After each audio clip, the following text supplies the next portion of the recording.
जय हिंद जोहार नगर मैं शमशाद आलम। आज जिस मुद्दे पे बात करने वाले हैं वो मुद्दा है डुमरी के विधायक जयराम महतो शीतकालीन सत्र में शामिल होने के लिए गए। उससे पहले मीडिया वाले लोग जयराम महतो से काफी कुछ सवाल किए और जयराम महतो आखिर इस बात को क्यों कहा कि भाई केंद्र की सरकार जो है इस राज्य के साथ सौतेली व्यवहार कर रहा है। आखिर वाकई में सौतेला व्यवहार कर रहा है या फिर और कुछ है, ये सारी बात करेंगे। और साथ ही साथ मीडिया वाले लोग जो है कि भाई जो अभी एक मतलब न्यूज काफी ज्यादा जो है कि भाई ट्रेंड में था वो ये था कि भाई झारखंड मुक्ति मोर्चा और बीजेपी दोनों साथ मिलकर सरकार चलाएगी और इस बात को लेकर जयराम महतो कहे थे हाँ सरकार बना लेनी चाहिए। अब इस बात को लेकर मीडिया वाले लोग भी काफी कुछ सवाल किए, वो हर सवाल का जवाब बेबाक तरीके से देते हैं और वो जाने भी यही जाते हैं अपने सवाल का जवाब देने के लिए। आज इसी के ऊपर बात करेंगे और विस्तार रूप से बात करेंगे। आप लोग वीडियो में अंत तक बने रहिए। चलिए चलते और सारी बात को समझते हैं कि आखिर जो है कि जयराम महतो इस बात को क्यों कहा कि भाई केंद्र की सरकार जो है वो झारखंड राज्य के साथ सौतेला व्यवहार कर रहा है। दरअसल बात यह है कि भाई अभी एक मामला चल रहा है और काफी ज्यादा राजनीति की गलियों में चर्चा थी और चर्चा ये थी कि झारखंड मुक्ति मोर्चा और भाजपा दोनों मिलकर सरकार बनाएंगे। अब इसी बात को लेकर जो है कि जयराम महतो कहे कि भाई जितना भी केंद्रांश जो है, जो केंद्र का अंश जो मिलना चाहिए झारखंड को, वो रोक के रखी हुई है, नहीं दे रही है। जो आने की भाई विकास की गति होनी चाहिए था, जो केंद्र का जो अंश होता है उस अंश को आगे क्यों रोक के रखा हुआ। और सबसे बड़ा मुद्दा जो है कि आपका छात्रवृत्ति और छात्रों का मुद्दा, ये मुद्दा काफी ज्यादा ज्वलंत मुद्दा है और काफी बड़ा मुद्दा है। इस मुद्दा को लेकर भाई केंद्र की सरकार को काफी कुछ जो है कि भाई जयराम महतो कहे और जयराम महतो घेरे भी कहे इस बात को कि भाई जो भी बकाया जो पैसा है या बकाया जो ये है वो केंद्र सरकार को दे देना चाहिए था, राज्य सरकार को। राज्य सरकार फिर जो है कि अपना विकास की गति को भाई तेजी से बढ़ाता, लेकिन केंद्र की सरकार जो है हमारे साथ झारखंड के साथ एक सौतेला व्यवहार कर रहा है। आगे जो है जयराम महतो से सवाल किया गया कि क्या झारखंड मुक्ति मोर्चा और बीजेपी को मिलकर सरकार बना लेनी चाहिए। बोले हाँ बना लेनी चाहिए। बना लेने से ये फायदा होगा कि केंद्र का जो अंश है ना, केंद्रांश है, वो आसानी से मिल सकता है। जैसे आप देख सकते हैं कि भाई मतलब छात्रवृत्ति का जो केंद्रांश है वो केंद्र अपना अंश नहीं दिया, इसकी वजह से रोका गया। जन धन का योजना में जो केंद्रांश है वो भी नहीं मिला है। भाई जो आपका पेंशन है उस पेंशन में भी जो है वृद्धा पेंशन ये सब जो भी मिलना है, विधवा पेंशन, वृद्धा पेंशन, विकलांग पेंशन में जो भी केंद्र का अंश है वो नहीं मिल रहा। अगर सरकार बन जाती है मिल जाएगा, हाँ, लेकिन सब कुछ सही हो जाएगा ऐसा नहीं है।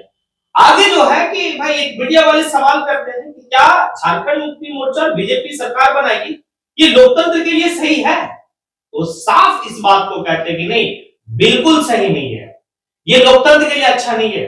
आपको भाई अगर मैंडेट दी है तो उसके खिलाफ में, दैट मींस उसका कहना कि अगर झारखंड मुक्ति मोर्चा को इंडिया गठबंधन को अगर झारखंड की भाई जनता ने मैंडेट दी है, किसके खिलाफ में? एनडीए के खिलाफ में। और आप एनडीए में शामिल होकर सरकार बनाएंगे, ये तो फिर लोकतंत्र के लिए भाई लोकतंत्र क्या हनन है। अगर आपको अगर इंडिया गठबंधन में बेहतर नहीं है तो फिर आप जो है कि अपने विधायक के साथ त्याग पत्र दीजिए, इस्तीफा दीजिए और भाई मध्यवर्ती चुनाव हो उसमें आइए और उसमें देखा जाएगा क्या होगा नहीं होगा। लेकिन आपको जनता किसके खिलाफ में वोट कर फिर आप उसी के खिलाफ मतलब उसी के साथ जाके आप जो गठबंधन करेंगे, तो ये लोकतंत्र में अच्छा नहीं है। जयराम महतो आगे जयराम महतो से और भी सवाल किया और जयराम महतो कहते भी है कि भाई ये कोई नया तो है नहीं, और मैं अगर कहा कि हाँ बना लेना चाहिए तो मैं इसलिए कहा क्योंकि इससे पहले भी जो है झारखंड मुक्ति मोर्चा और बीजेपी सरकार बनाई है और हेमंत सोरेन जो है उस सरकार में उप मुख्यमंत्री रहा। आखिर कौन सा जो है कि हम कुछ अलग बात कहते हैं, ये बात तो सत्य है कि ये दोनों मिलकर सरकार बनाई है और उस सरकार में जो है कि झारखंड मुक्ति मोर्चा की तरफ से भाई 27 महीने तक हेमंत सोरेन उप मुख्यमंत्री रहे, तो ये तो बात है। आगे जयराम महतो से और भी सवाल किया कि आपका एक जो है कि भाई एक ये चल रहा कि छात्रों का अधिकार को लेकर पद यात्रा चल रहा, उस पद यात्रा में और भी किन्हीं का मांग है या फिर सिर्फ छात्रों का है। तो उनका कहना है कि भाई छात्रों के साथ साथ भाई अन्य मांगे हैं, जैसे स्थानीय नीति। यह स्थानीय नीति सिर्फ छात्रों का से रिलेटेड नहीं है, ये झारखंड से रिलेटेड है और झारखंड के यानी कि स्थानीय लोगों से रिलेटेड है, क्योंकि हमारी अपनी पहचान नहीं है। जो पहचान हमें मिलनी चाहिए वो पहचान आज तक नहीं मिली है। हाँ, तो ये उसमें है। और भी मुद्दा है, जेपीएससी, जेएसएससी, ये सारे मुद्दा है। और इस मुद्दा को लेकर जो पद यात्रा किया जा रहा है वो हमारे लिए है, क्योंकि छात्रवृत्ति और छात्र, मैं आज भी करंट का छात्र हूं, मतलब एक विधायक हूं और साथ ही साथ छात्र भी। ये पहला ऐसा कोई विधायक होगा कि भाई करंट में अभी छात्र भी है और विधायक भी है। तो छात्रों का मुद्दा को हम कैसे छोड़ सकते हैं, और छात्रों का मुद्दा को भाई हम काफी दूर तक लेके जाएंगे। ये सारी बात जो है कि जयराम महतो की है, और जयराम महतो से काफी कुछ और भी सवाल किया। जयराम महतो से ये पूछा गया कि भाई आप जो है कि जब पहली बार अब चुनाव जीते थे और जीत कर जब सदन में आए थे तो नंगे पांव सदन गए थे, और आज जो है कि शीतकालीन सत्र है और इस शीतकालीन सत्र में भी आप जो है नंगे पांव आए।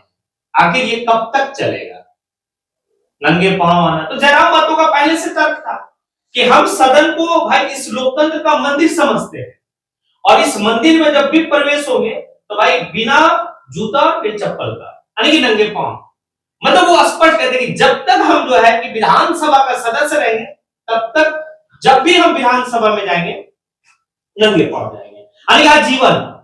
ये उनका था, आजीवन जो है कि हम नंगे पांव जाएंगे। आगे जयराम महतो से यह भी सवाल किया गया कि अगर झारखंड मुक्ति मोर्चा और बीजेपी सरकार बनाती है तो आप कहां रहेंगे और आप क्या कहां जाएंगे? ये एक बड़ा सवाल है, और ये सवाल पूरे झारखंड के लोगों के मन में चलता होगा। अगर झारखंड मुक्ति मोर्चा बीजेपी सरकार बना लेगी तो जयराम महतो का क्या होगा? आज इस पे भी जयराम महतो खुल के कहे, और देखिए जो जयराम महतो कहे उसकी भी बात करेंगे, और मैं अपने मतलब जो हिसाब से हमारे जो थॉट है उसके ऊपर भी बात करेंगे। तो एक बात है कि जयराम महतो का कहना है कि हम जहां हैं वहां बेहतर है और वही रहेंगे, ना हम जो है कि भाई सरकार में अगर अभी वर्तमान इंडिया गठबंधन में है तो उधर हम जाएंगे, ना इंडिया गठबंधन में उधर जाएंगे, हम जहां है वही है। मतलब हम तन्हा अकेला जो है वो ठीक है। ये बात सही है, ये बात जो है जयराम महतो जो कहे बिल्कुल सत्य है कि वो वही रहेंगे। और वो इस बात को भी कहे कि भाई अब कहां, अब तो वो लोग काफी दूर और चले जाएंगे तो हम उनके साथ कहां मेल खा पाएंगे। जब आने की भाई झारखंड मुक्ति मोर्चा बीजेपी में शामिल होकर सरकार बना लेगी तो हम उनके सामने काफी दूर, अभी हम नहीं रह पा रहे तो उस वक्त में कैसे रहते, ये वो कहे। साथ ही साथ जो है कि जयराम महतो का क्या, अगर ऐसा होता है तो फिर इनकी जो राजनीति अपनी पार्टी है झारखंड लोकतांत्रिक क्रांतिकारी मोर्चा, क्या होगा? क्या झारखंड लोकतांत्रिक क्रांतिकारी मोर्चा किस रूप में देखा जाएगा झारखंड के लोग? तो एक बात तो है, अगर आज के टाइम में कुछ ऐसे लोग हैं जो अपना फेथ जो है कि भाई इसलिए झारखंड मुक्ति मोर्चा पर रखे हुए क्योंकि वो बीजेपी का खिलाफ में बात करती है, वो बीजेपी का विरोध में राजनीति करती है, और अगर झारखंड मुक्ति मोर्चा उसी बीजेपी में जाकर भाई मिलकर सरकार बनाएगी तो वो जितने लोग हैं जो इस बात को लेकर जो है कि उनसे जुड़े हुए वो कहां जाएंगे? तो उनके लिए झारखंड में अगर मतलब एक रीजनल पार्टी अगर आप देख लें, क्षेत्रीय पार्टी, तो उनके पास भी बसता कौन है? क्योंकि वो आजसू में मतलब आजसू में वो लोग जा नहीं सकते, क्योंकि आजसू और बीजेपी एक दूसरे का पूरक, और जहां पर अपना फेथ रखा हुआ था भाई जेएमएम में, तो जेएमएम भी वहां चला गया। तो अब इनके पास एक क्षेत्रीय पार्टी बसता हुआ झारखंड लोकतांत्रिक क्रांतिकारी मोर्चा, यानी जो भी बीजेपी से जो भी यानी कि झारखंड मुक्ति मोर्चा से कटेंगे वो जेएलकेएम की तरफ अपनी उम्मीद देखेंगे। ये एक बेनिफिट हो सकता है इनके लिए, और काफी बेहतर जो है कि लोग अवसर के रूप में झारखंड लोकतांत्रिक क्रांतिकारी मोर्चा को देखेंगे। देखिए झारखंड लोकतांत्रिक क्रांतिकारी मोर्चा ना कोई जात ना कोई जो है धर्म की राजनीति करते हैं, वो सिर्फ झारखंड का मुद्दा, झारखंड का स्थानीय नीति, झारखंड के हित में बेहतर कैसे हो, झारखंड का डेवलपमेंट कैसे हो, इसके ऊपर राजनीति करते हैं। और इस राजनीति में हर वर्ग के लोग जो है कि भाई परफेक्ट सेट हो, इसीलिए ये बेहतर आने के उनके लिए हो सकता है अगर ऐसा होता है तो। ये सारी बात जो है कि शीतकालीन सत्र में जाने से पहले भाई वो इस बात को मीडिया वाले से रूबरू होकर कहे। अब आप लोगों से सवाल है कि क्या जिस बात को झारखंड लोकतांत्रिक क्रांतिकारी मोर्चा के सुप्रीमो टाइगर जयराम महतो कहे, क्या लगता है आप लोगों को? जैसा भी है आप कमेंट बॉक्स में आके कमेंट जरूर करें। इसी के साथ मैं अपनी बात यहीं पे समेटता हूँ। जय